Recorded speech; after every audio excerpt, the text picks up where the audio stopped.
Olá, pessoal. Meu nome é Carol Messeder Olá pessoal, meu nome é Fabrício Dias, sei lá, né? e hoje nós estamos com uma convidada mais do que especial, doutora Fabiana. Obrigada pela presença, Fabi. Uma Que grande honra, honra. que Muito honra, esperada, cara. né? Porque tem Bicho, eu tô feliz demais. 6 meses, a gente teve que laçar ela no hospital e falar, é hoje. Caraca, velho. Obrigada. Imagina, pessoal. Obrigada demais pelo convite. A honra é toda minha. Pode se apresentar, Fabi. O pessoal já está cansado de saber da nossa vida, então se apresente, Tá. fala. Eu sou Fabiana Pimenta.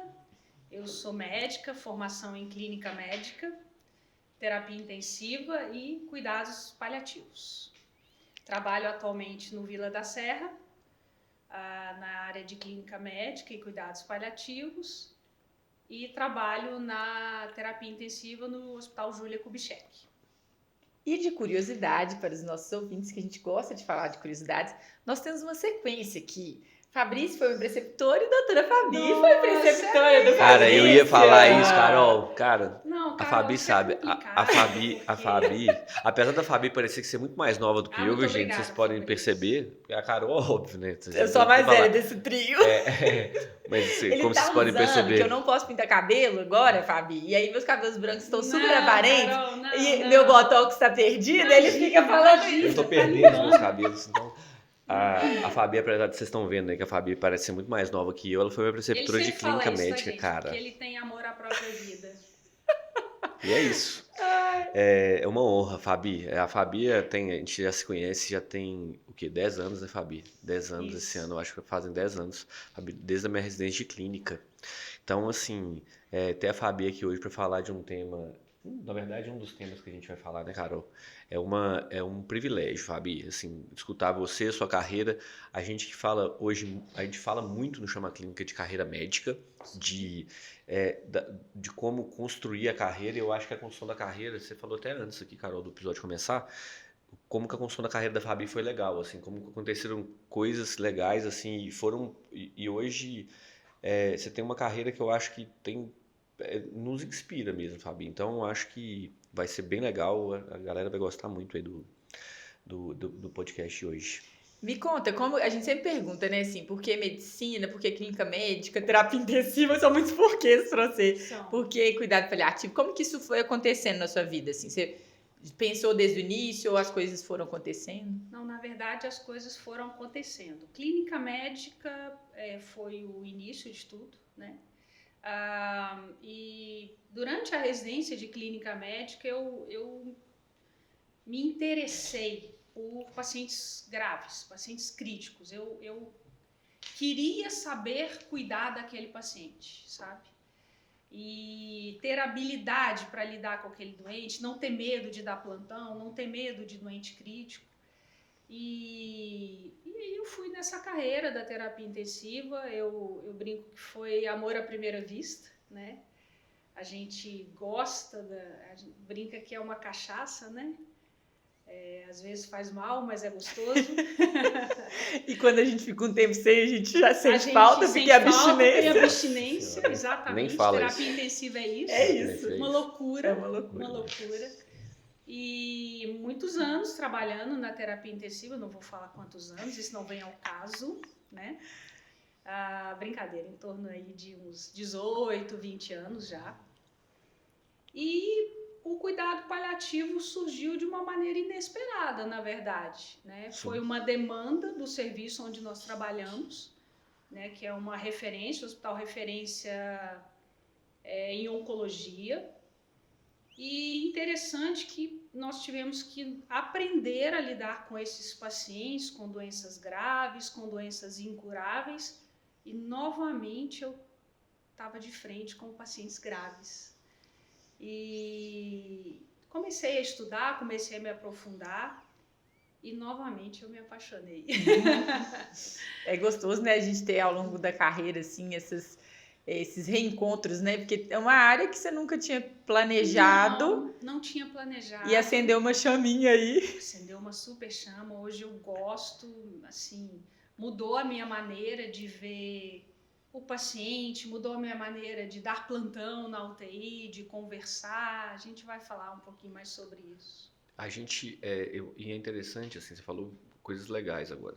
É o olhar sobre o paciente grave de duas formas diferentes, não, são diferentes olhares sobre o paciente grave, né? Então, assim, que muitas vezes elas se complementam, né? Sim. Assim, elas não são excludentes, elas não são dicotomia. Eu brinco muito sobre terapia intensiva e cuidado paliativo, né?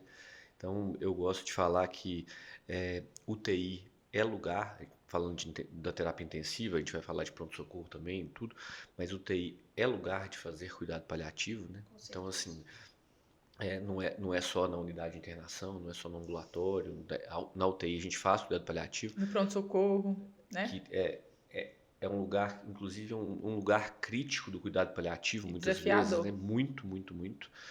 E quando a gente traz isso para nossa realidade da terapia intensiva, assim, hoje a gente está conseguindo mudar isso e é muito legal. Eu brinco muito, né, da dicotomia de terapia intensiva e cuidado paliativo, mas como que isso realmente te muda o olhar sobre o paciente grave, assim, como você começa a olhar e é interessante que até a própria AMIB está mudando muito o olhar sobre o paciente em cuidado paliativo. Então, se fala muito mais em cuidado paliativo. Verdade. Na minha prova de título, eu tive que dar uma notícia de um óbito. Dar uma má notícia era uma das questões da minha prova. Eu tinha que dar uma má notícia. E você Então, aí, ó, assim, que está na faculdade, acho que não é importante acompanhar o preceptor, ai, canseira, exatamente, residência, ai, vou lá de novo, ter que dar uma notícia.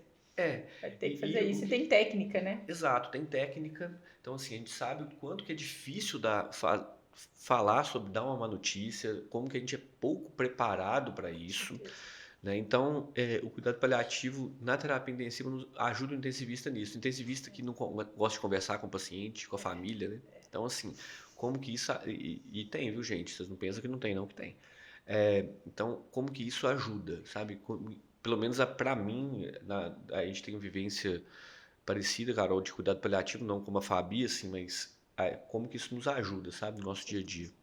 É interessante que esse olhar sobre o doente grave, ele é o mesmo olhar, né? São dois pacientes graves que inspiram cuidados, atenção, tanto o doente crítico quanto o doente em cuidados paliativos.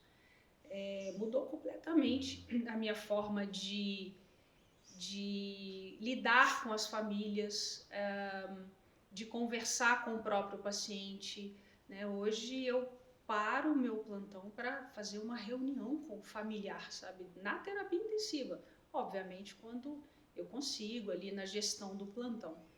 Mas foi assim essencial, foi muito legal estar aprendendo, né, sobre cuidados paliativos, né? Muito legal mesmo. E a gente estava até comentando sobre isso antes do episódio começar, que várias pessoas acham que é dicotômico, igual você está brincando aí, dessa questão de terapia intensiva e cuidado paliativo, pronto-socorro e cuidado paliativo, e na verdade não. Quando a gente entende que é complementar e que cuidado paliativo não é do paliativista, é de todo mundo, é do médico, né? Entender os conceitos fundamentais, abordagens habilidades, né, Fábio, de comunicação, você vai falar um pouquinho sobre isso, sim, mas isso te faz um médico melhor e te permite dar uma assistência melhor para o paciente, né? Com certeza. O cuidado paliativo, ele é uma habilidade que todo médico deve ter. Todo médico deve ter. A gente chama de cuidado paliativo primário. Obviamente, tem um especialista, tem a pessoa que se formou, que tem um estudo como área de atuação, mas o cuidado paliativo, ele é uma habilidade, ele é necessário conhecimento de todo médico. Todo médico tem que saber o que é cuidado paliativo, quais são os pacientes elegíveis, como que se trata, prognosticar, talvez, e principalmente, eu acho que um dos grandes pilares aí é a comunicação. Hoje, interessante você falar isso, assim, todo médico deve saber. Hoje eu escutei de um cirurgião, de um caso que a gente está acompanhando, inclusive lá no hospital, eu liguei para ele para falar de um paciente nosso que está em cuidado paliativo, que eu queria discutir um procedimento cirúrgico no paciente em cuidado paliativo. E ele falou, assim, como que, e é isso, eu acho que essa sementinha, como que ela está começando, pelo menos no nosso meio, assim, onde, em um dos lugares que a gente trabalha, está começando a disseminar. Ele tá assim, ele falou comigo assim, não é um paciente de cuidado paliativo, né? Mas esse paciente também a gente pode fazer alguma coisa por ele, assim, para melhorar os sintomas dele. Eu acho que a cirurgia pode ajudar ele.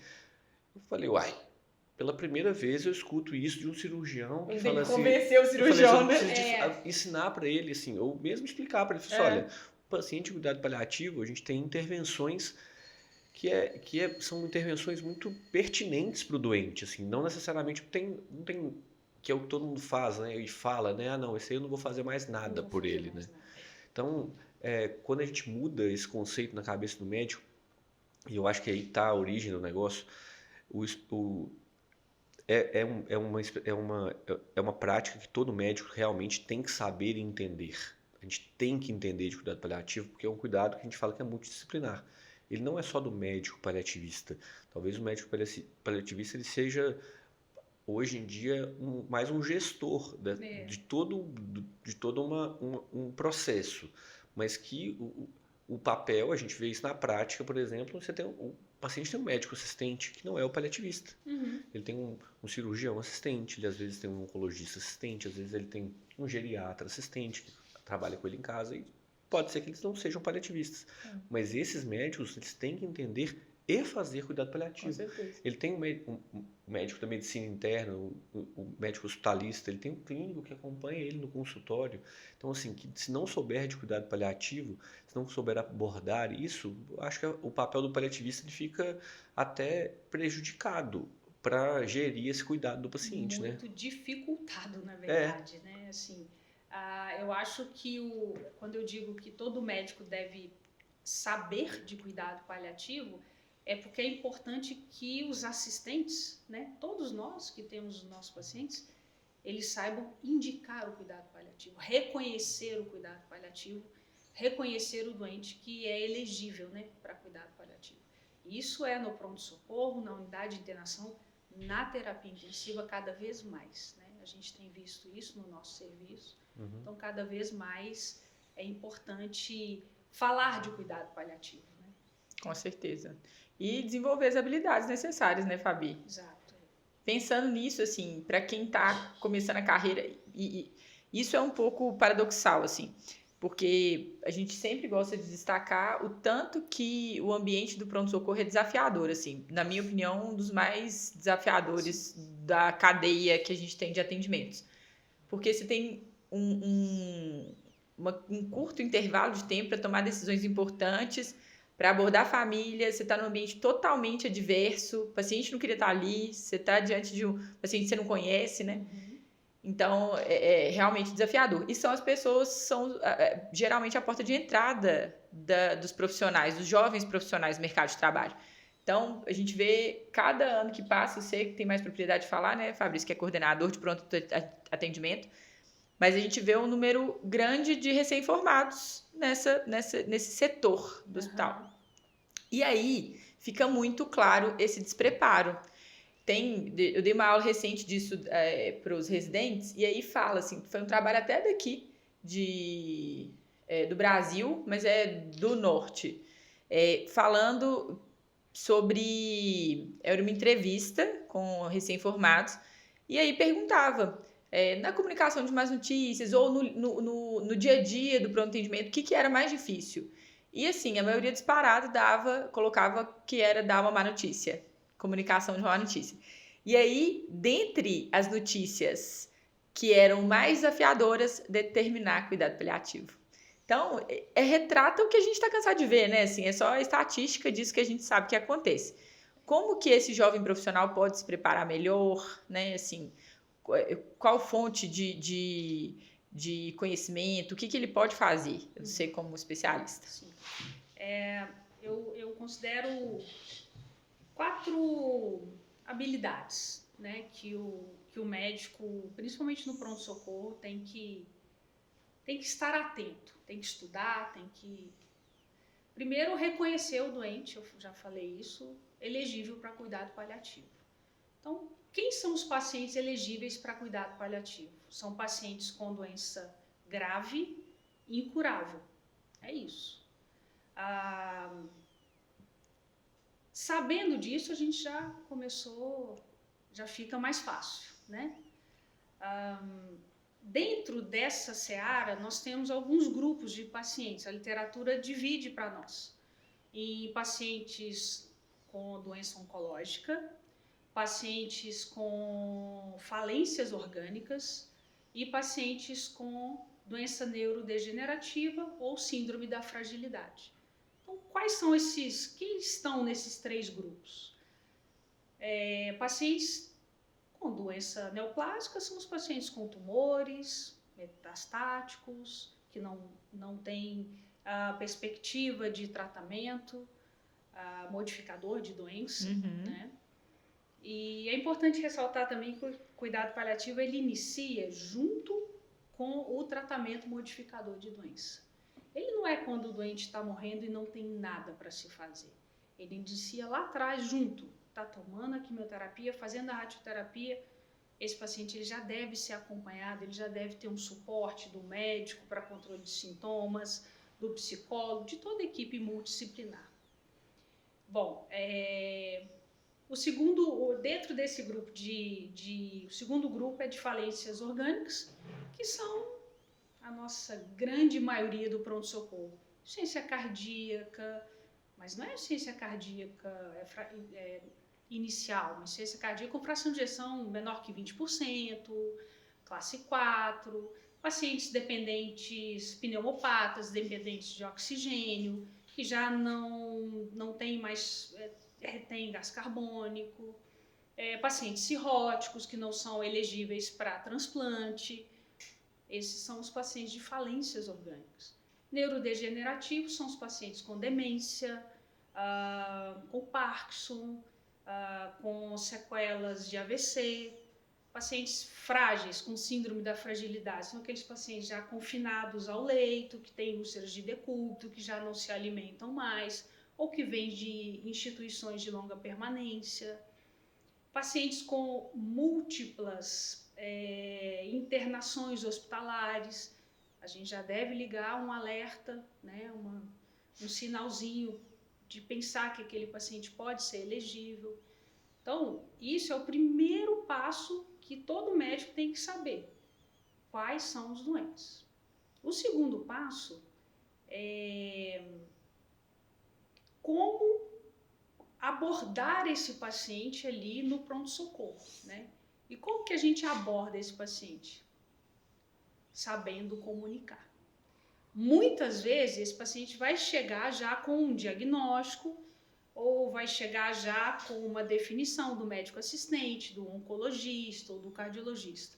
Mas muitas vezes esse paciente vai chegar e você que está ali de plantão no pronto-socorro vai ter que decidir. Esse paciente é elegível para cuidado paliativo? Esse paciente deve ser encaminhado à UTI? Esse paciente, eu posso encaminhá-lo para cuidados na unidade de internação? Isso acho que é um motivo de outra conversa, mas nesse momento você vai precisar ter habilidade para comunicar com a família.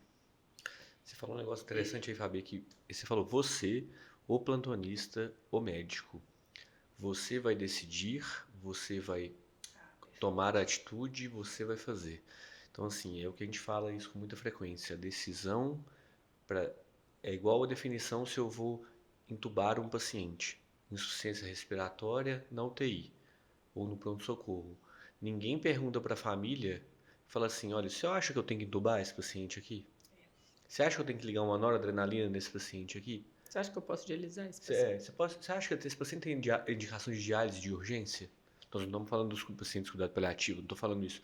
Mas na hora que a gente oferece para o paciente, então assim, a definição é do médico. É técnico, né? É totalmente técnico. Então assim, o que a gente vê muitas vezes, assim, o que você está falando de habilidade de comunicação, e aí a coisa mais difícil, como que eu vou comunicar a minha decisão técnica, e mostrar para a família olha, eu decidir tecnicamente que esse paciente tem indicação de cuidados paliativos.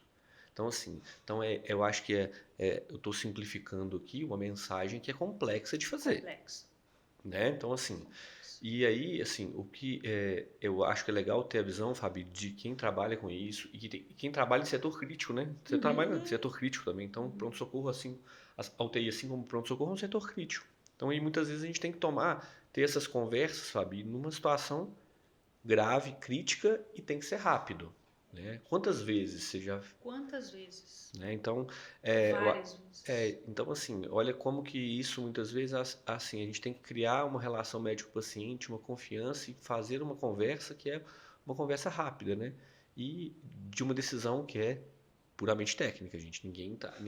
Nós não somos, isso é uma mensagem interessante, assim, ninguém, e aí eu acho que você vai falar muito bem, muito melhor que eu sobre isso, Fabi, sobre isso, sabe? Sobre como o médico deve comunicar essa decisão e como que isso oferecer para o paciente, jogar essa decisão para a família é danoso, né? Então, assim, jogar essa decisão técnica para a família é ruim. Porque esse trabalho é interessante que ele coloca a visão da família do paciente também. Dos pacientes que estavam em cuidado paliativo ou que estão em situações críticas, o que foi pior do momento ali. E muitos falam sobre a forma com que foi dado o diagnóstico, a forma, não o conteúdo em si, mas a forma, né? E o tanto que isso é importante é puramente uma habilidade de comunicação. Na verdade, comunicação não é jeito, não é dom. A gente desenvolve. A gente desenvolve estudando e treinando. Sim. Né? Então, não é tipo, eu converso bem, eu converso mal. Não. Você tem que estudar a técnica. Existem várias técnicas. Né? E ver o outro fazendo também. Eu acho que ver o outro fazendo. Isso era uma coisa. Assim, quando eu estava na faculdade, a gente estava falando sobre isso também, né? O tanto que os alunos saem, e eu como professora sei demais disso, que os alunos saem sem muita vivência, sem muito conhecimento sobre o cuidado paliativo. Isso aí, com a gente também foi assim. É verdade. E aí, o que muda é que, às vezes, lá na Federal tinha muitos subgrupos, né? Então, acaba que isso dá uma heterogeneidade enorme para a formação. Você fica melhor numa área, até do interesse mesmo.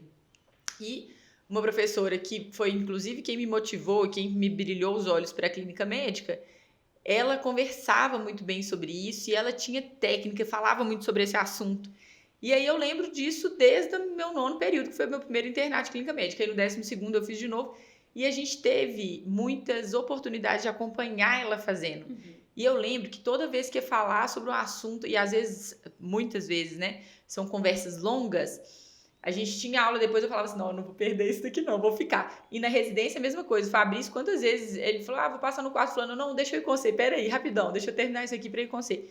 E são esses momentos, ver o outro fazendo ajuda muito a gente a construir as nossas ferramentas, né? O nosso escopo ali também de estratégias, né? Exatamente.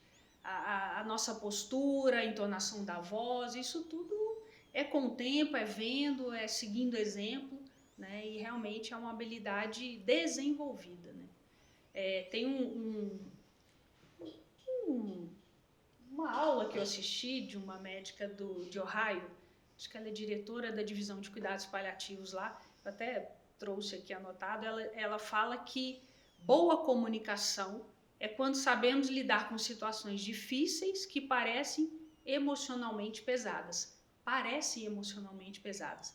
Eu não sei quanto a vocês, mas assim, eu já passei muito aperto para comunicar a má notícia. E aquilo me deixava extremamente tensa e preocupada, mas, ou seja, era muito pesado. Hoje não é mais pesado. É doloroso, a gente se emociona, a gente tem empatia com a família, mas não é mais pesado. Eu não corro mais de fazer isso. E eu já corri muitas vezes, sempre que eu pude, né? Então, acho que ao longo da vida, sim, ao longo da carreira, mas você não precisa ter experiência, você tem só que adquirir habilidades. Uma coisa interessante que o Fabrício trouxe e é importante a gente reforçar é que decisões sobre a conduta médica, se vai levar para UTI, se vai levar para a unidade de internação, se vai entubar, se vai ligar nora, se vai iniciar antibiótico, essas decisões são médicas. A gente não oferece um cardápio para a família. Você quer que eu entube? Você quer que eu leve para a UTI? Pessoal, a família não estudou medicina, a família não sabe entubar, a família não sabe fazer cuidados de terapia intensiva. A família é a família, é o ente querido, são os amores da vida daquela pessoa. Então, essa decisão é nossa. Só que essa decisão tem que ser embasada, ela tem que ser compartilhada. E aí vem uma boa comunicação, né? Aí vem uma boa comunicação. E a gente vê isso na prática, nos ambientes críticos, né? E principalmente quando não dá tempo de você construir, né? Ou não veio construído isso, né? Do paciente crônico, aí, o paciente cronicamente enfermo, que a descompensação às vezes é aguda de um paciente, que você citou aí as várias doenças que o paciente pode ter, ou os vários grupos de doenças. Então, assim, e aí chega no pronto-socorro, a abordagem imediata é: ele tá assim, ele tá em insuficiência respiratória e a gente tem que entubar. Mas você já decidiu, né? E é a forma de comunicar. A gente vê isso com muita frequência. Sim. Vocês não querem que entuba, não, né? Então, assim, eu acho que é até... E aí, assim, a gente é até covarde. Porque isso é covardia, sabe? Então, isso é uma tortura psicológica que você faz com a família, assim. Diante daquele... eu sempre... A gente conversa sobre isso, né? Assim, eu sempre falo isso com os residentes. Falo, gente, você nunca começa qualquer conversa, e isso é de qualquer coisa, em qualquer lugar, falando o que você não vai fazer. Primeiro você fala o que você vai fazer. Por que você está ali? Entendeu? Então, assim, o termo que eu fico falando isso com os residentes direto, né, que eu abomino, é limitação de esforço terapêutico. Eu acho isso um termo LET. Nossa, eu sofro quando eu me vejo dá até LET. arrepio na hora que eu vejo, assim, porque você começar uma conversa num paciente que ali, naquela situação crítica, a família morrendo de medo, vendo o ente querido dela falecer na frente dela, você chega e fala assim: olha, eu não vou fazer isso, tá? Eu não vou fazer porque você decidiu que eu não vou fazer isso. Não, e é tão surreal, né? Porque a gente que trabalha com esse paciente de cuidado paliativo é muito mais esforço, ele demanda muito mais atenção, energia, tempo. Muito mais, Carol. Então, a última coisa que a gente faz é limitar esforço terapêutico para esse paciente. E quando a família entende isso, e foram inúmeras oportunidades que a gente já teve de familiar falar assim: nossa, doutora, agora eu entendi e eu tô tranquilo com essa decisão. Porque antes foi colocado de uma forma que era como se estivesse deixando de fazer alguma coisa. E quantas vezes nós já ouvimos falar assim: eu quero que faça tudo. Mas tudo o quê? Pelo bem do paciente. Quando a gente mostra, quando a gente deixa a família segura de que esse caminho é o caminho que vai oferecer maior conforto e tudo vai ser feito por aquele paciente, ela fica segura da decisão, né? Então, isso é impressionante, assim, o tanto que a forma de colocar isso impacta na aceitação da família. Exatamente. Assim, inúmeras reuniões familiares que a gente faz no nosso dia a dia, a gente vê muito a família até suspirar quando a gente fala: olha, essa decisão não é sua. A família até fica aliviada, assim. Isso é todo dia, porque se você perguntar, essa semana nós tivemos uma experiência, um caso difícil de um paciente mais jovem, e se você perguntar, né, para aquele familiar se ele quer que faça tudo, mesmo não perguntando, o familiar falou: se tiver 0,1% de chance, eu quero que faça tudo. Mas chance de quê? De ficar em cima de uma cama, sequelado, com perda longe de de qualidade vocês, de vida, né? longe Porque de vocês. E fazer tudo é o quê? Fazer tudo é o quê? Ficar na UTI, entubado, fazendo diálise, todo furado, machucado, cheio de hematomas. Isso é fazer tudo, né? Então, fazer tudo com um fim que a gente já sabe que vai acontecer. A gente já sabe. A gente já isso. sabe, né? A gente também, a gente tem score na terapia intensiva, a gente tem disfunções orgânicas que nos orientam a saber que aquele paciente não vai ter um desfecho favorável, né? E poderia, se é um paciente elegível para cuidado paliativo, ele poderia estar confortavelmente ao longo da família, recebendo medicações e tratamentos próprios para os sintomas dele. E com os valores pessoais, individuais respeitados também, né, Fabi? Que é outra coisa importante. A base do cuidado paliativo é isso, a autonomia e valor do paciente. Né? É isso mesmo. Quando a gente sai do centro do cuidado, né, assim, quando a gente se coloca em paralelo a isso, a gente consegue tomar essas decisões com maior facilidade, assim, colocar o paciente mesmo no centro do cuidado. A gente fala isso com tanta frequência, parece tão rotineiro, né? Senso comum, assim, o centro do cuidado ao paciente. Mas será que de fato você está trabalhando assim? Será que é? Né? Então, Será que é? Pois é. Eu acho que talvez a gente mude isso um dia, mas assim, eu acho que isso vai mudar muito da nossa. E vai desde a faculdade, sabe? A gente estava comentando disso ontem, salvo engano, Carol, sobre o quanto que, e num outro contexto, mas sobre o tanto que nós somos formados. Isso está mudando, mas muitos dos nossos professores, muitos dos médicos mais antigos foram formados como o médico é o centro do cuidado. Detentor do conhecimento completo e absoluto, né? Então, e da assim, razão, né? Da razão, total, assim, aquela coisa de, olha, eu sou o centro do cuidado, sou eu, assim, eu defino, eu faço, e assim, a minha opinião, e aí você se coloca, e muitas vezes esse confronto, porque vira um confronto, né, na posição de que eu tô aqui determinando o que vai ser feito. Então, assim, eu não converso, eu comunico. Na literatura eles Então, colocam às vezes como paternalismo, assim, essa posição do médico de tomar as decisões não compartilhadas, né? Ele decide o que vai ser melhor e por muitos anos foi assim mesmo, né? Sim. E a gente, graças a Deus, vai melhorando a nossa prática, vai aprendendo, vai estudando.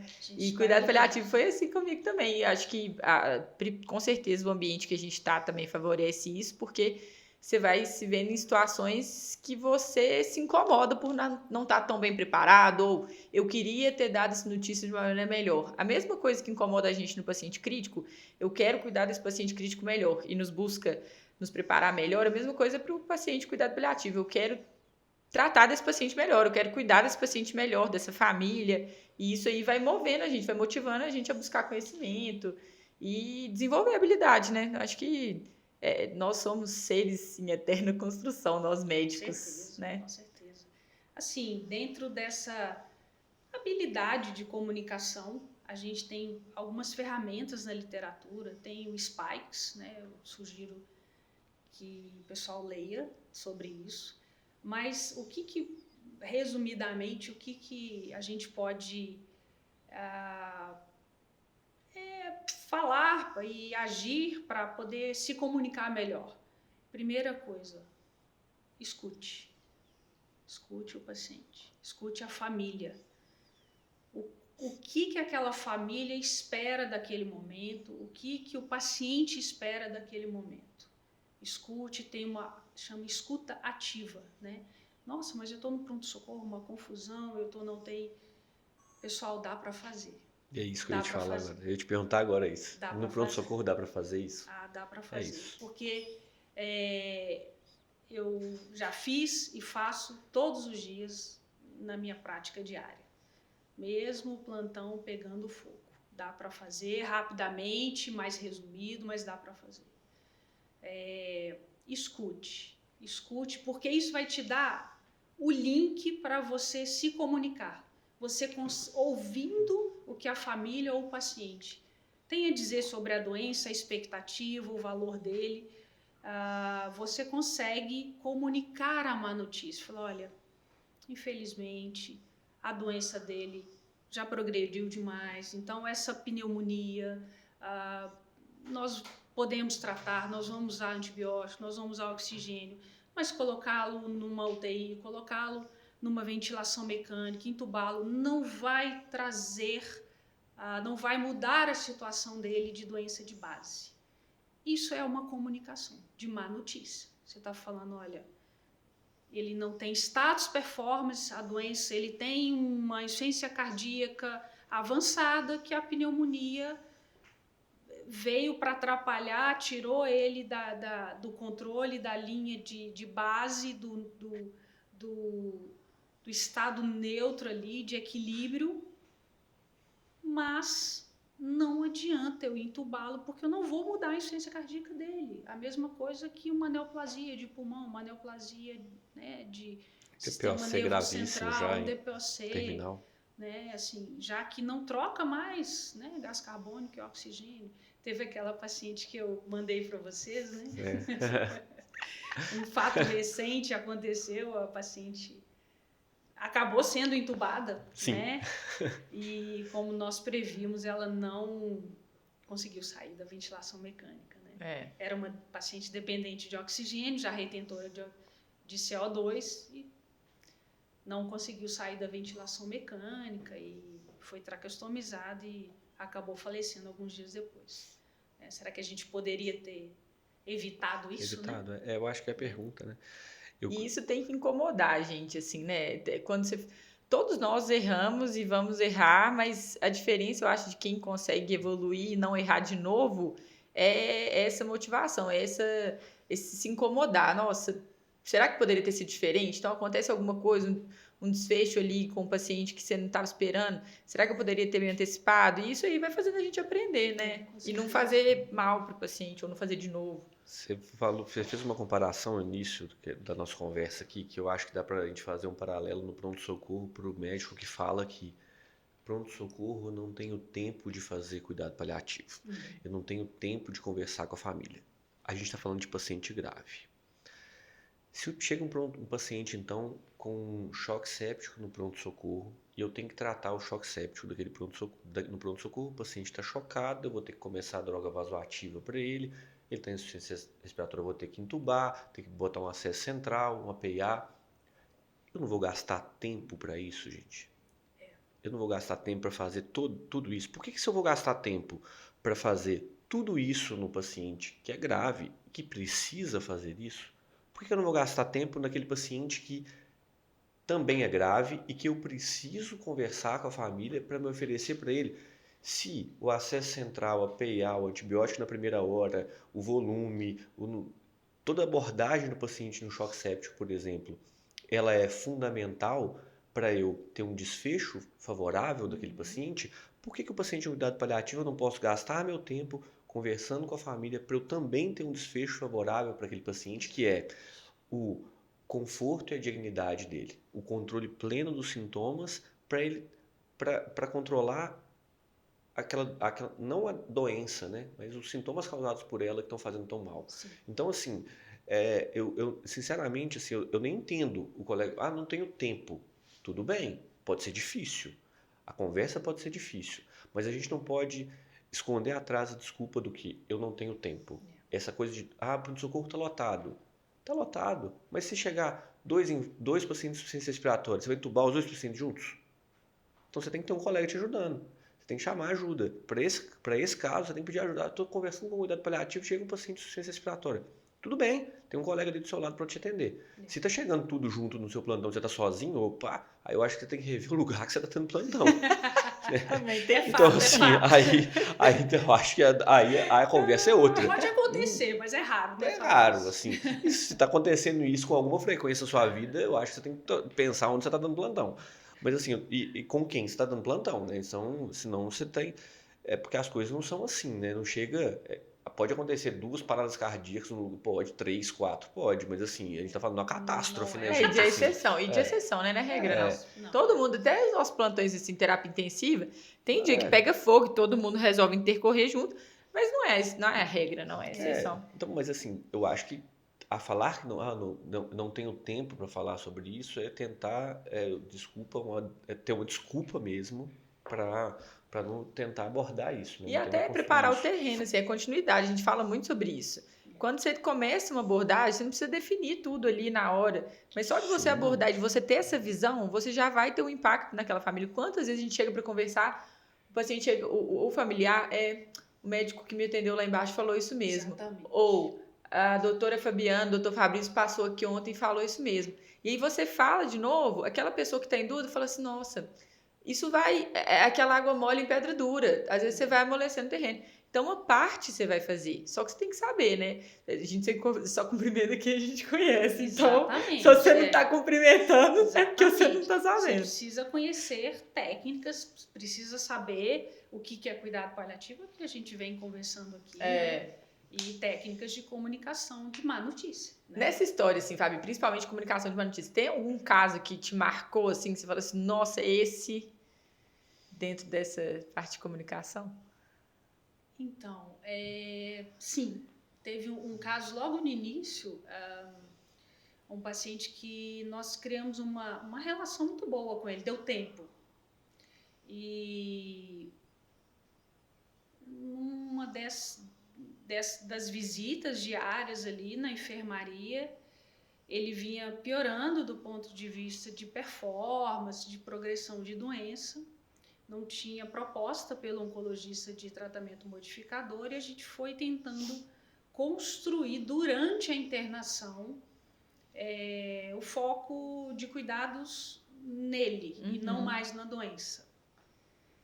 E um dia ele me perguntou se tinha cura, como é que estava, e a gente sempre fala que da autonomia do paciente, né?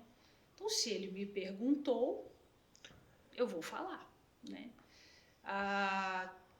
Muitas vezes a gente não consegue fazer isso porque há um cerco do silêncio, da família e tal, mas neste caso eu pude falar, mas ele se abateu um pouco e isso gerou uma insatisfação na família e na esposa dele, com quem eu tinha uma relação maravilhosa. Então, eu tive que trabalhar um pouquinho com ela ali para readquirir a confiança, porque eu comuniquei uma má notícia de maneira empática, de maneira delicada, ouvindo o paciente, escutando, falando tecnicamente, porque é isso que a gente tem que fazer. Ouve, fala tecnicamente, ouve de novo, acolhe as emoções, né? Dá um tempo para a pessoa, se ela quer pensar, se ela está chorando, não precisa sair falando o tempo todo. E aí, isso realmente gerou um mal-estar. E quando esse paciente estava mais próximo de finitude, já nos dias próximos da morte, eu precisei chamar ela e comunicar efetivamente que ele estava em finitude. Apesar de toda a construção, ela teve um impacto emocional muito grande, sabe? Assim, ela ficou muito irritada comigo, muito irritada. Gente, eu tô falando de uma família com quem eu tinha uma relação perfeita. Então, isso me marcou muito. Foi difícil, foi um tempo ali que a gente gastou com ela, ouvindo, acolhendo, validando o sentimento dela. E no final, ok, as coisas aconteceram, o paciente realmente teve os seus sintomas controlados, a família foi acolhida, mas foi uma situação bem difícil, bem difícil. E é legal você compartilhar isso, porque às vezes quando a gente está falando, né, da abordagem correta, pode passar uma imagem de que sempre vai ser mil maravilhas tudo e que você vai dar as notícias ruins e a família vai sorrir e será. Não é assim, né? Não. Mesmo com tempo, com várias coisas a seu favor, uma ótima relação, uma boa construção de vínculo, teve essa reação que não era esperada, mas que acontece. Não era esperada. Eu realmente me assustei com a reação dela. Assim, ela teve uma crise de ansiedade, ok, isso é pessoal, mas ela realmente demonstrou uma irritação comigo, assim. Mas no final deu certo. Então, nem sempre vai ser flores, não vão ser flores, né? Comunicação de má notícia não é fácil, né? É extremamente difícil, mas vale a pena porque isso muda totalmente o desfecho, como o Fabrício falou, daquele paciente. A experiência do paciente e da família nesse momento, que é um dos momentos mais delicados da vida de qualquer um, né? A perda de um ente querido. Então, assim, quando a gente consegue ver o retorno dessas experiências que são amenizadas por uma boa acolhida, a gente consegue ver que realmente a gente faz diferença na vida dessas pessoas, né? De uma forma muito gratificante, eu acho a palavra, assim, quando a gente recebe uma mensagem, alguém que eles precisam às vezes de um momento, né, de abaixar a poeira, de entender. Teve um caso, era um paciente, esse foi bem interessante, quando eu estava na residência, eu não tinha muito problema com família, assim, conversava aí e tal, mas era o único paciente. Teve uma vez que eu fui no quarto dele, era um paciente difícil, a família muito difícil, pela postura dele, e uma contratransferência também, que tinha algumas características do paciente que me incomodavam muito. E aí eu guardei isso pra mim, e eu tava na residência ainda, aí teve um dia que o Fabrício ia passar a tarde, ele falou assim, quem que tá faltando pra você vir? Aí eu falei, o paciente do leito tal. Aí ele falou assim, vamos lá. Eu falei, se eu posso não ir.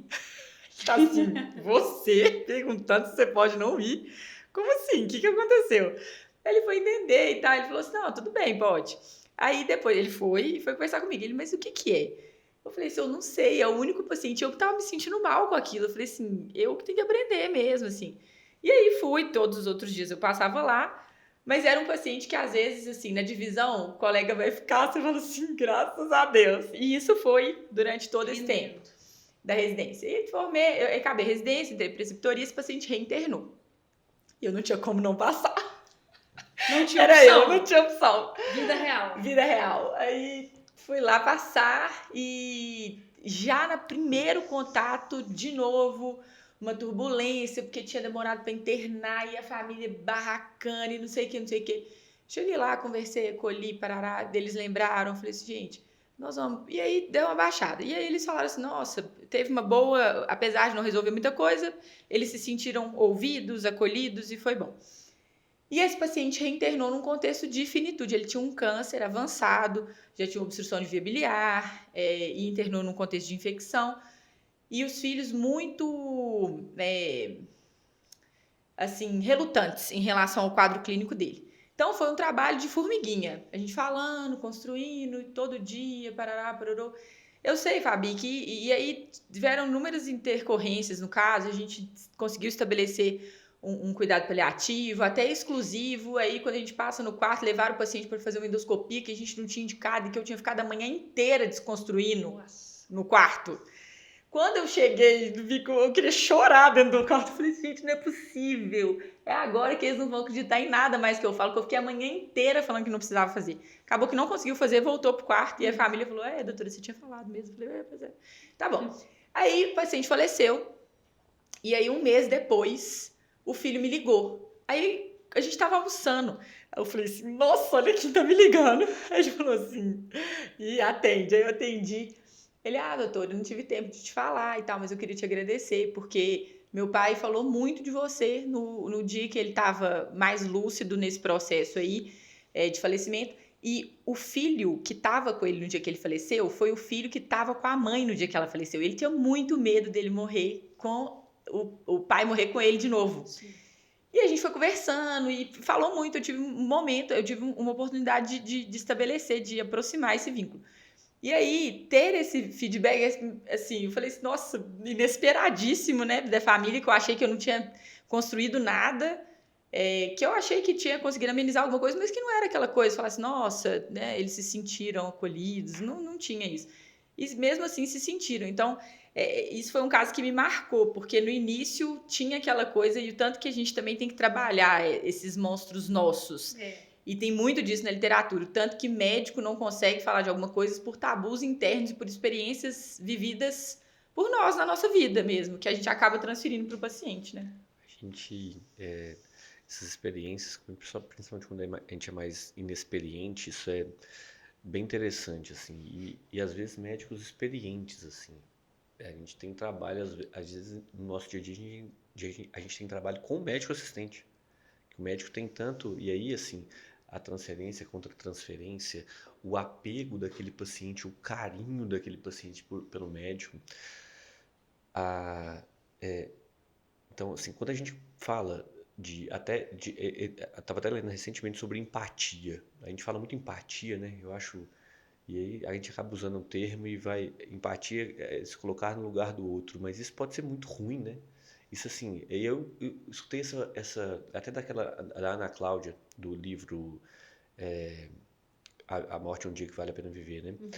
Ela fala assim que o tanto que a empatia pode ser ruim. Aí eu li aquilo e falei, gente, não é possível. Estranhou, né? Estranho, falei, empatia, ruim. Se colocar no lugar do outro às vezes é ruim. Você tem que se colocar numa posição de compaixão. Você tem que estar ali numa posição de que, olha, eu entendo e vou fazer o possível para te ajudar. Agora, eu não posso sofrer junto com você. Então, assim, eu não posso deixar que o a forma que com que você me trata, a forma com que você às vezes... O paciente sofre, gente, de várias maneiras. E uma das formas de sofrer, de reagir àquele sofrimento é a agressividade. Sim. E a gente tem que entender isso. Então, assim, gente, assim, eu não estou querendo justificar aqui a agressividade, de ser maltratado, não. Estou pensando que assim, a gente tem que entender aquele processo. Eles estão em sofrimento, né? Então, assim, e aí a gente não colocar... Porque na hora que a gente se coloca no lugar dele, aí você corre o risco de entrar naquela mesma conversa. Aí você pode não ir no quarto, aí você pode não se expor àquela situação, você pode simplesmente confrontar. E o confronto, quando ele é um confronto ruim, quando não é isso que você acabou de falar, Carol e Fabi, assim, quando a paciente está entender que a esposa do paciente eu acho que ela estava agressiva porque ela não estava enxergando que aquilo era necessário e a forma dela sofrer era agredindo alguém. Então, assim, e muitas vezes esse alguém somos nós que estamos ali assistindo o paciente, passando todo dia no paciente, explicando e reexplicando. Então, assim, e eu acho que talvez as mulheres sofrem um pouquinho disso, principalmente no paciente homem idoso, que vê na mulher e tem aquela visão ainda machista da mulher. Então, assim, eles às vezes maltratam mesmo. Então, assim, E ele era muito machista, então assim, muito. eu Então, assim, assim, então, quando a gente entende isso e fala assim, tá bom, vamos lá, não tem outra escolha, eu tenho que ir. Eu tenho que me expor a isso, eu tenho que lidar com essa situação. Você vai construindo. E amadurecimento, né? Faz parte do nosso crescimento também profissional. É. Entender e não levar, porque senão a gente vê muito médico machucado mesmo, assim, por essas experiências, vai levando tudo pro pessoal e aquilo vai dando tanta angústia, tanto sofrimento, que de repente o cara perdeu a motivação de fazer aquilo. Ah, não quero trabalhar com isso, não, perdi o gosto. Mas será que foi por causa de não saber lidar com essa situação e Muitas absorver vezes é e isso. interpretar, sabe? Assim, eu acho que isso é um crescimento, um amadurecimento de você lidar com isso também e aprender, né? E uma das, assim, dos pontos chaves da comunicação é exatamente o que o Fabrício falou em relação à empatia.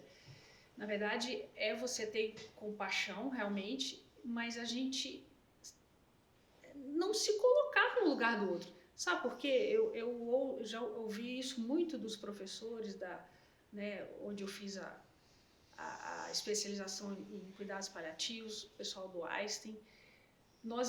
E é uma recomendação de boa comunicação, é você não virar para o outro e falar, eu sei o que você está passando, eu entendo a sua dor.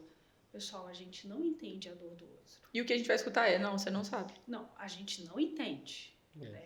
Nós nunca vamos entender a dor do outro. A gente pode falar, e isso faz parte da linguagem da comunicação. Olha, eu estou aqui para te ajudar, eu não posso imaginar o que você está passando, né? Eu estou aqui, mas entender a dor do outro, nós não vamos entender. Né? E até uma das salas para a gente evitar, né? Que às vezes evitar. É uma reação quase medular, eu te entendo, eu imagino que você está sofrendo. E a gente tem que evitar isso mesmo. Porque você coloca ali num lugar assim que a pessoa soa como hipocrisia, assim. Então, assim, isso há esse tipo... Para algumas pessoas, ela vai entender o que você quis dizer. Para outras, não. Ela não vai entender. Ela vai falar assim, gente, como assim? Eu tô aqui, essa semana a gente teve um caso, eu tô aqui perdendo minha filha. Cara, eu não sei, nem imagino, nem quero passar por isso na minha vida. Então, assim, do que é aquele sentimento, assim. E eu conversando com essa mãe semana passada, cara, na hora que eu tava ouvindo uma paciente nossa do hospital, tô lá conversando com ela, eu falei, cara, assim, eu olhava para aquela mãe e falei, eu não sabia o que eu falava. Eu só parei e escutei. Eu falei, deixa ela falar. A residente estava do meu lado, ela tentava falar. Teve uma hora que eu segurei a mão da residente e falei, espera, deixa ela falar. Porque... Aí a residente no final falou assim, sabe, eu não sabia o que eu falava. Eu falei, nem eu. Não fala nada. A gente não tem que falar, né? Então, assim... Esse silêncio, ele é permissivo, ele é protetor, ele é técnico. Ele é técnico. É isso, a gente tem que ficar buscando muitas vezes aquilo ali, porque aí você solta uma coisa que a pessoa, cara, assim, que eu sei, eu não vou nem imaginar o que que uma mãe tá sentindo perdendo uma filha com Não, câncer terminal, não. naquela cama ali A sofrendo. gente não. É inimaginável isso, gente. Assim, só quem passa por isso, e óbvio, eu não desejo pra ninguém passar por isso. Tá? Muitas pessoas vão ter que passar por isso, infelizmente, assim, mas é inimaginável isso. É impossível de você medir isso, assim, não é imensurável realmente, assim. Então, tirar essas frases do nosso dia a dia, isso é legal, isso é uma ótima dica aí, ó. Para você que está aprendendo isso agora, assim, O que não o que fazer? não fazer O é que não importante, falar. o que não O que não falar. falar? E na dúvida, escuta. Você trouxe outra questão, outra frase que faz parte da técnica, Fabrício, que é: eu não gostaria de estar te falando isso. Isso gera empatia, gera proximidade. Também é uma frase técnica de boa comunicação. Ninguém. Você fala algumas vezes na UTI, assim, isso, sabe? A UTI, a gente dá muito boletim, né? E a gente comunica uma notícia de qualquer coisa. A notícia não é só do paciente estar morrendo, né? Claro, claro. E eu falo isso o tempo todo. Eu falo assim, olha, eu vou te falar uma coisa aqui agora que eu não queria falar. Exato. Mas não adianta, é meu papel falar. Então, assim, eu não quero te dar uma má notícia. Eu não quero chegar aqui e te falar isso que eu vou falar. Então, assim, é desconfortável para você receber? Muito mais desconfortável, nem imagino. Tanto que é desconfortável você receber essa notícia. Mas dar essa notícia, saiba também que dar uma má notícia não é fácil, né? Dar uma má notícia, por mais que a gente tenha técnica, nós também Não é fácil. temos nossas angústias, nossos medos, nossas referências, nossas transferências e contra-transferências. Então, assim, para construir cuidado paliativo nesse paciente que você citou, Carol, o tanto que foi difícil isso. Foi. Então, assim, e o tanto que a gente trabalhou e dar a notícia ali, você vai muitas vezes preparado para uma situação e você não consegue falar, você não consegue decidir. Quantas vezes você já chegou, Fabi, Carol, vocês já chegaram no quarto do paciente, eu vou lá para falar. E você voltou para trás e não falei. E o contrário também acontece, que às vezes você sabe que vai ter que conversar e você fala assim, nossa, eu vou preparar o terreno. Aí chega lá, o terreno tá preparado, a bola tá levantada, você só tem que cortar. Às vezes o paciente faz isso. Janela de oportunidade, a gente Exato. não pode perder. Não, ele também perguntou, ou às vezes a Exato. família mesmo falou, olha, doutor, a gente entende Isso. que tal, e você falou, uai, ficou fácil. Exatamente. Teve uma paciente nossa, também agora, relativamente recente, uma paciente, nós três, inclusive aqui, que acompanhamos o caso de perto lá no hospital, uma paciente muito querida, uma jovem, muito querida, que a gente construiu uma relação muito boa. E eu acho que é legal que nós três aqui dessa mesa construímos uma relação ótima com ela. E ela tinha uma relação boa comigo e ficou para mim conversar com ela sobre o plano de cuidados dela.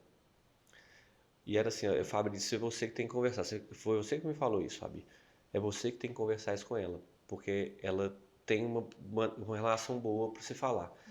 E teve um dia que a situação, o caos estava entornando, a coisa estava piorando e ninguém tinha conversado com a paciente sobre isso. Aí eu falei, é hoje que eu vou lá conversar com ela. E estava uma véspera de feriado. Eu falei, é hoje que eu vou lá conversar com ela.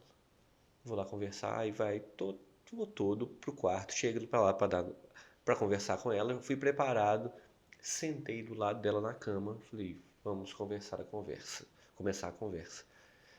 Falei assim, eu vou ver. Aí, e assim, eu sempre tento fazer isso, assim, que é o que você falou, Fabi, escutar, saber o contexto. A primeira frase que ela me falou foi uma frase que me tirou assim. Desarmou. Não, eu falei assim, daí pra frente eu falei assim, tá bom. Acabei de examinar e saí do quarto. Gastei 5 minutos no quarto. Eu me lembro. Você falou, Fabi, não falei não vamos deixar comecei. pra depois do feriado. Eu falei, eu que estava no feriado. velho. Eu falei, nossa. Eu falei, não, tá bom. Eu falei, nossa, bicho, eu saí frustrado do quarto. Mas você sabe o que você saía? O que você falou assim?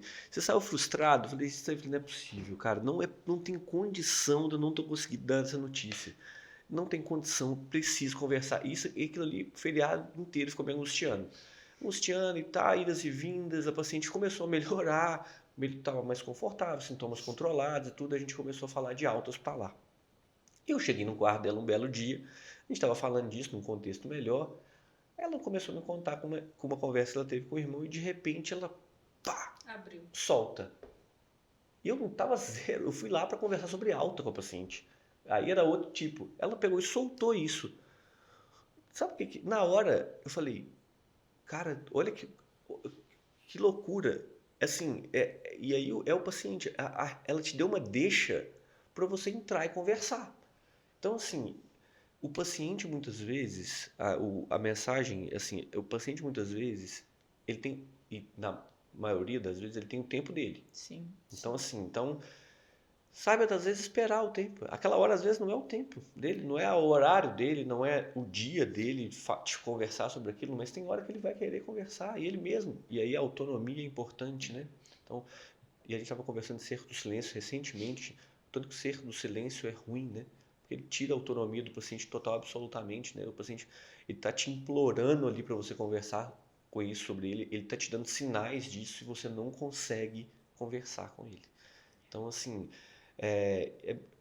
o quanto que isso é difícil, né? Então, assim, quanto que a gente está falando de um negócio tão complexo, de Nossa, convivências demais. aqui, igual você falou assim, quando a gente fala de técnica, de tudo, depende de tanta coisa, né? Pra gente chegar na conclusão, né? De ir naquela conversa, né? Acessar muitas vezes, né? Tem começo, né? É importante que quem tá assistindo a gente, às vezes vai assistir esse episódio e falar, meu Deus, parecia difícil, agora tá tá impossível. Lógico que Não, tá. a ideia não é essa. A ideia é que não tem fim mesmo, esse assunto o conhecimento acerca disso, por isso que é tão fascinante também estudar.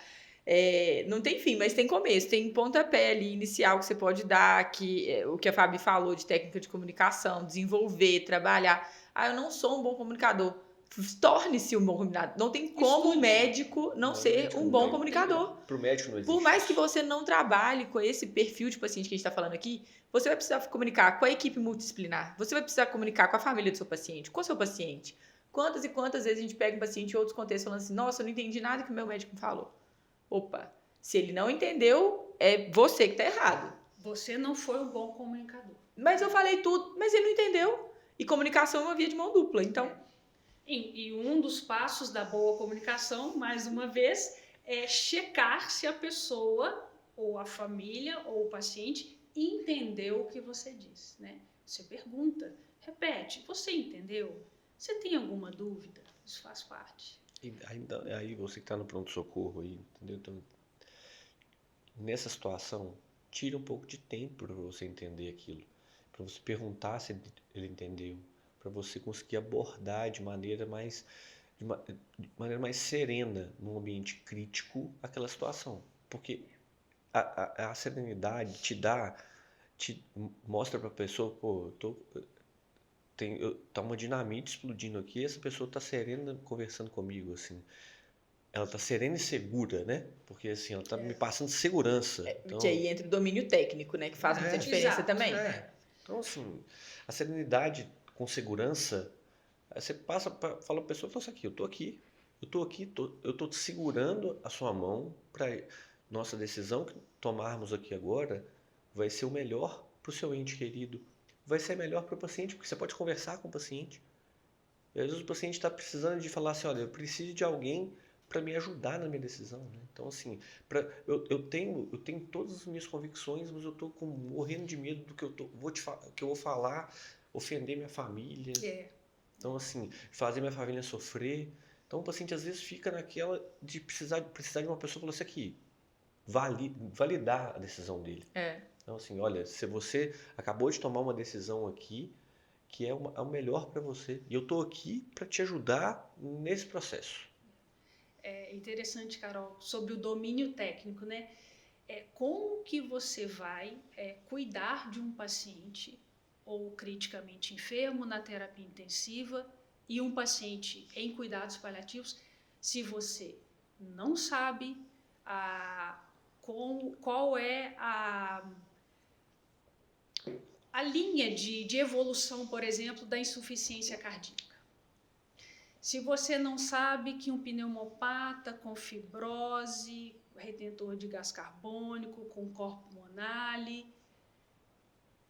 ele é incurável.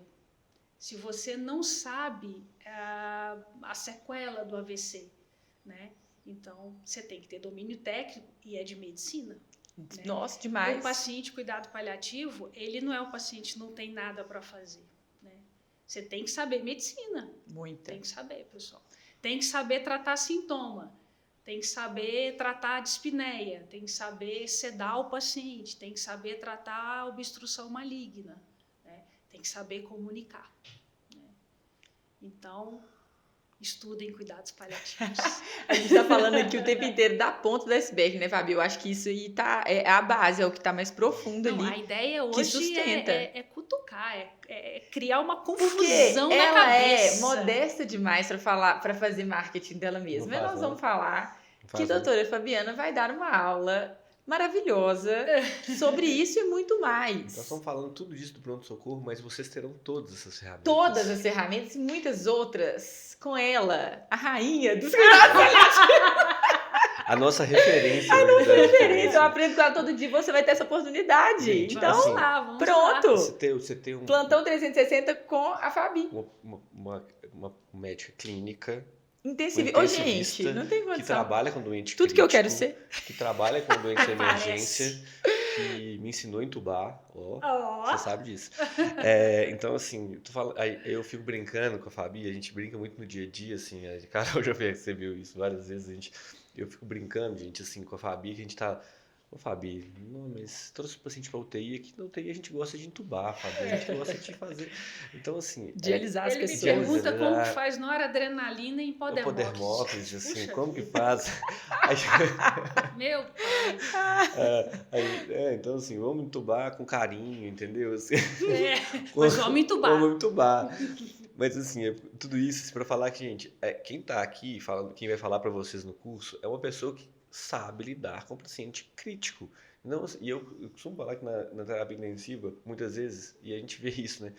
É até para o leigo que tá falando assim, nossa, eles estão falando de um negócio que... muitas vezes eu uso essa fala com o paciente na hora que ele fala, você tem que fazer tudo. Eu falo assim, olha, aqui a gente tem um monte de ferramenta na mão, que pode ser pior do que a própria doença desse paciente. Então, assim, e muitas Verdade. vezes é meu caminho mais curto.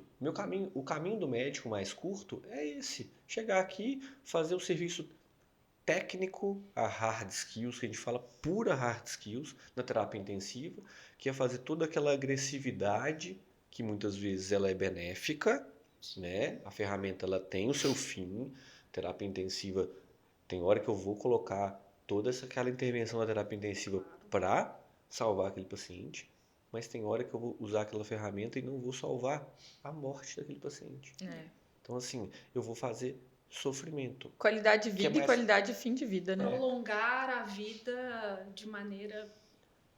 É usado, né, essa expressão fútil. Fútil. Isso. Entendeu? Então, assim, Que aí, na verdade, está prolongando é sofrimento, né? Não é Sofrimento. vida. A gente está fazendo o que o Código de Ética Médica nos orienta a não fazer, que é maleficência. maleficência. Não maleficência, É, né? não Dos pode. princípios, né? Então, Os assim, princípios. Então, assim, a gente não precisa de fazer isso, né? Então, quando a gente fala que fazer as coisas na terapia intensiva, muitas vezes os procedimentos, toda aquela parafernália que a gente tem na terapia intensiva, muitas vezes é o mais fácil de fazer. É o mais É fácil. verdade.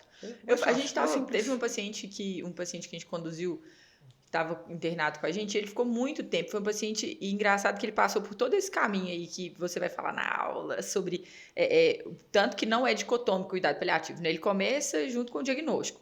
E era um paciente que inicialmente era um cuidado paliativo precoce, por conta do contexto clínico dele. Ele internou Sim. para fazer uma intervenção cirúrgica. Tinha uma obstrução arterial, passível de correção cirúrgica, mas já era um paciente com múltiplas comorbidades e um contexto clínico ali peculiar. Internou, fez. Voltou, aí piorou, CTI, infecção, aí teve que tirar a prótese, aí obstruiu. E aí foram uma série de complicações que foram tornando aquele paciente foram fazendo esse paciente transitar na linha de cuidado paliativo. Então, de precoce complementar, de complementar predominante, predominante para exclusivo. E no exclusivo, esse paciente ficou quase um mês. E aí, um dia, a família falou com a gente, falou assim, mas vocês não estão escolhendo o caminho mais fácil, que é deixar ele aqui? E isso a gente já tinha construído. Na verdade, nem foi uma esposa do filho do paciente, assim. E a gente já tinha construído, eles tinham entendido, a gente conversou. Mas é essa questão de pendular, assim, né? Que a gente vê muito nas famílias. Muito. E aí a gente falou assim, peraí, a gente precisa conversar de novo. E aí a gente sentou e falou assim, é muito mais fácil levar ele para UTI. Eu não estaria gastando 5 minutos aqui com você. Exatamente. Eu não precisava nem sentar no quarto para te falar que eu ia levar ele para UTI. Mas eu tô aqui conversando. E a gente teve essa conversa de novo, depois lá na frente, para chamar um especialista X. Eu sentei com ela de novo e falei assim, olha, se a gente no final dessa conversa, se quiser que chame o especialista, eu vou chamar. Mas eu tô aqui de novo para te falar e gastar tempo para te mostrar o porquê que não é melhor. É melhor não chamar. E aí ela entendeu e falou assim, eu lembro quando vocês conversaram comigo a primeira vez que não ia levar ele pro CTI. E vocês gastaram quase 1 hora aqui com a gente. Falei, Uma é isso. hora, É desconstrução, né, Fábio? Ali habilidoso, entuba. Acabou. A gente resolve, Processo, faz tudo. Resolveu tudo. Liga vasopressor e acabou. Acabou. Em 1 hora. Tá Senta na frente do computador e vai fazer suas Acabou. burocras. É mais fácil. E assim, aí você dá. Às vezes a má notícia na terapia intensiva, assim, ela é muito mais fácil, entre aspas, né, nesse contexto, porque você tá ali, olha, a situação é essa, é gravíssima, tá desse jeito, fiz isso, ponto e basta. Você gastou 5 minutos. Você fala, vamos colocar 55 minutos para usar toda a sua parafernália tecnológica e suas habilidades técnicas de procedimentos e 5 minutos para conversar com a família. Exatamente. Entendeu? Então, assim, pronto. Na verdade, gerenciar expectativas, isso. Esperança e preocupação é difícil, né? Você não pode tirar do paciente, da família, a esperança, mas você tem que trazer a realidade da doença, da perda de performance, do prognóstico, né? Saber prognosticar também é o motivo de outra aula, verdade. de outra conversa. Assuntos muito complexos. Mas como recado final, assim, Fabi, o que você traz para quem está nos assistindo e até para deixar mais curiosidade, mais spoiler do que vem por aí? Olha, assim, eu acho que a gente abrangeu bem aqui a conversa, mas cuidado paliativo é uma área nova, mas eu volto a dizer que todo médico precisa entender, precisa conhecer, precisa reconhecer o doente, precisa desenvolver habilidade de comunicação, mesmo numa situação de emergência, mesmo numa situação de correria ali, de pronto-socorro, de terapia intensiva. Dá tempo de fazer, né? Nós somos testemunhas disso. E depois a gente conversa mais. Te vejo no plantão 360. Te vejo no plantão 360. Vocês vão aprender muita coisa de cuidado paliativo. Nossa senhora, é fascinante. A gente podia ficar conversando aqui horas sobre isso. Papo vai, é muito assunto. Pendular, né? Você falou de pendular, é muito assunto. Vocês vão aprender isso tudo no plano 360. Fabi, foi um prazer. Obrigado, Fabi. Que a gente tem que acabar. Fabi,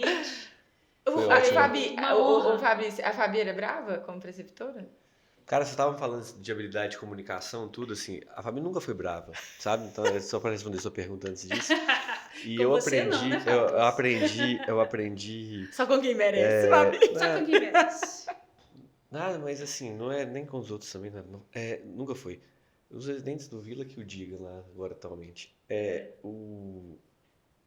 Eu aprendi muito de habilidade de comunicação com a Fabi, vendo a Fabi fazer muita coisa, sabe? Então, assim, você falou disso, assim, como que isso é interessante, assim, ver uma pessoa comunicar.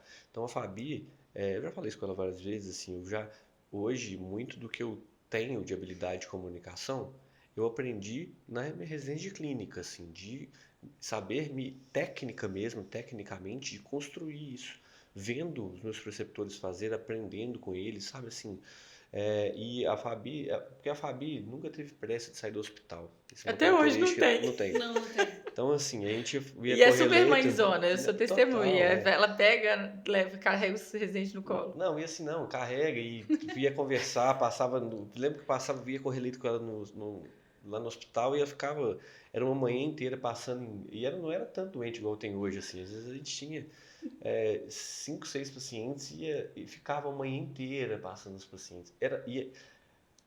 Gastava pouco tempo para evoluir, para escrever, mas passava em cada paciente, agarrava no quarto, conversava. Então, assim, de construção médico-paciente, aprendi muito, ela sabe disso. Então, Hoje, sabe quando o pupilo supera o mestre? sei aqui, ó. Superou em muito. Sei aqui, do meu Ai, lado. tá vendo? Tem aqui Virou do meu contra lado. você. Exatamente, é. Isso é bom, isso é bom. Isso é bom, isso é Eu bom. escutei recentemente, né? Então, assim, melhor... bom mestre, melhor discípulo, né? Ah, Então é pois isso. é. É isso. Gente, agradecer, né, mais uma Obrigado, vez. Fabi. Beijo, A pessoal. Fabi, muito Beijo. obrigada. E a todos os Obrigada, ouvintes pessoal. e expectantes do curso Plantão 360. Vem muita Arroba coisa por aí. Medgoal, MyMedgoal, @chamaclínica no Instagram, @Messeler_Carol. Muita gente pra tem seguir. muito- Fabi, você tem muito- Instagram? Tem Aí, Instagram. ó. Aí, ó. Coloca agora. É agora ou nunca. Qual que é, Fabi? Fabiana _ SJN. Aí, Nós vamos colocar o arroba da Fabi. aí a gente vai marcar a Fabi no nosso. Um beijo. Um beijo, pessoal. Até a Obrigado. Beijo, próxima. pessoal. Muito Valeu. obrigada aí.